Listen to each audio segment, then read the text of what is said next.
up next, we are talking about the 6th annual Frida Fest. And you may be thinking, are my eyes deceiving me? Is Frida Kahlo here in the flesh? Well, yes and no, but joining us right now we have Magdiel Castle, who is the Cultural Arts Manager, and Frida, but also Sofia Tijerina, who is a Frida impersonator. So I want to thank you guys so much for coming in today. Our pleasure. So tell me a little bit about Frida Fest. It's the 6th annual, and unfortunately I hadn't heard or been aware of it, but now that I am, I'm super interested, and I think it's got to be something fantastic. Yes, we started Frida Fest to celebrate Frida Kahlo and her work, but we've morphed it and transformed it into a women's festival. Okay. So it's a festival that celebrates womanhood, femininity, and empowerment. Wow, that's wonderful. And so the 6th annual, when you first originally started, was it always to kind of build this around Frida Kahlo when you first started 6 years ago, or did you kind of just, what was the basis to kind of grow this? The basis was a jump from the Jardín del Arte art walks into a more themed event, and because of her strength, we thought she would be a good candidate to celebrate, and it just became easy to transform it into a women's festival now. Definitely. And so what can we expect at Frida Fest, or what is there to offer? So we have a women's empowerment panel, a women's art exhibit, musicians led by women, chalk art, artists, Mexican artisans, dance performances, live theater. Lots of food. Lots of food. Wonderful. And so, I mean, right now we're taking a look at just the flyer for the event, which looks beautiful. I think it's wonderful that you're kind of hosting this kind of event and opening it up to a lot of different things as far as pertaining to the arts. Yes. And I think that's wonderful because it is one of those things that kind of gets forgotten. I know in school as well, we don't always get to have the funding that we like, or we don't get to have the electives that we like to kind of grow our interest in those things. So I think it's great that you kind of have this opportunity for people to come out from all walks of life, to come out and kind of enjoy what there is to offer, whether it be some good food, to kind of see the different chalk art. So it's really interesting. Is there anything that you guys have not done in the past that is new this year? Yes, actually this year I'm going to be opening up the show with a song that's really related to Frida. It's called La Llorona. And so I'm going to be opening up the show this year. Wonderful. She is the winner of last year's Frida contest. Okay, yes. really? That's, So that's why I wanted to ask, kind of how did you get into doing this? So all my life I've really been told that I look like Frida and that I resemble her. And personally, I feel that a lot of characteristics I have are like Frida. For example, I really like painting, I really like being independent, I really don't like to rely on males.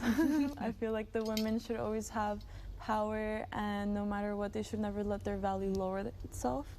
So my mom really just said, like, you know what, like, you really look like her, like, do you want to do it? Like, let's do it. And so we just got everything together really quickly.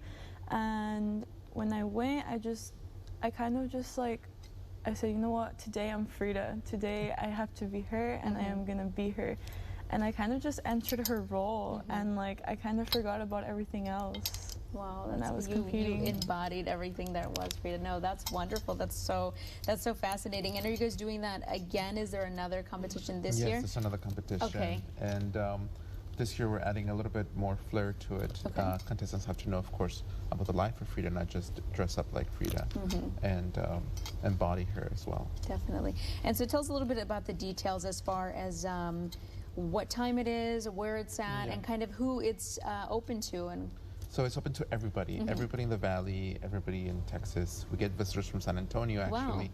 Wow. And the event starts at 5 p.m. on Saturday, July 13th, with a women's exhibit and reception.